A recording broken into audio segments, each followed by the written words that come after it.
ଆପଣ ଜାଣିଛନ୍ତି କି ଯେଉଁମାନେ ସକାଳେ ଜଳଖିଆ କରନ୍ତି ନାହିଁ ସେମାନଙ୍କର ଓଜନ ଅଧିକ ବଢ଼ିଯିବାର ସମ୍ଭାବନା ଥାଏ।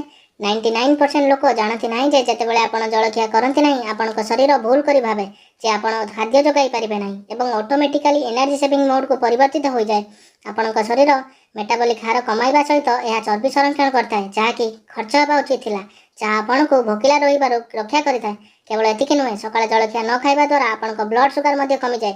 ଯେତେବେଳେ ବ୍ଲଡ୍ ସୁଗାର ଏକ ନିର୍ଦ୍ଦିଷ୍ଟ ସ୍ତରକୁ ଖସିଯାଏ ଆପଣ ଅତ୍ୟନ୍ତ ଭୋକିଲା ଅନୁଭବ କରିବେ, ଯାହା ଅଜାଣତରେ ଆପଣଙ୍କୁ ମଧ୍ୟାହ୍ନ ଭୋଜନ ଏବଂ ରାତ୍ର ଭୋଜନରେ ଅଧିକ ଖାଇବାକୁ ବାଧ୍ୟ କରିବ। ତେବେ ସକାଳେ ଶରୀରର ମେଟାବଲିକ୍ ପ୍ରକ୍ରିୟା ସକ୍ରିୟ ହେବାର ବିଫଳ ହେଉଥିବାରୁ ଖାଦ୍ୟ ଚର୍ବିରେ ପରିଣତ ହୋଇ ସଂରକ୍ଷିତ ହେବାକୁ ପ୍ରାଥମିକତା ଦେଇଥାଏ। ଏହା ସ୍ୱାଭାବିକ ଭାବରେ ଓଜନ ବଢ଼ାଇଥାଏ।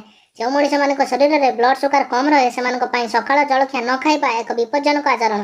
ଏହା ଏଥିପାଇଁ ଯେ ଯେତେବେଳେ ବ୍ଲଡ୍ ସୁଗାର ଏକ ନିର୍ଦ୍ଦିଷ୍ଟ ଗୁରୁତ୍ୱପୂର୍ଣ୍ଣ ସ୍ତରକୁ ଖସିଯାଏ ଆପଣଙ୍କ ମୁଣ୍ଡ ବୁଲାଇବା, ଆଖିକୁ ଅସ୍ପଷ୍ଟ ଦେଖାହେବା, ଦୁର୍ବଳ ଅଙ୍ଗ ଅନୁଭବ ହେବ ଏବଂ ଗୁରୁତର କ୍ଷେତ୍ରରେ ଆପଣ କାର୍ଯ୍ୟକୁ ଯିବା ବାଟରେ ଚେତା ହରାଇ ପାରନ୍ତି। ଏହା ବ୍ୟତୀତ ସକାଳ ଜଳଖିଆ ଛାଡ଼ିବା ମଧ୍ୟ ଆପଣଙ୍କ ଶରୀରକୁ କ୍ଷତି ପହଞ୍ଚାଇପାରେ।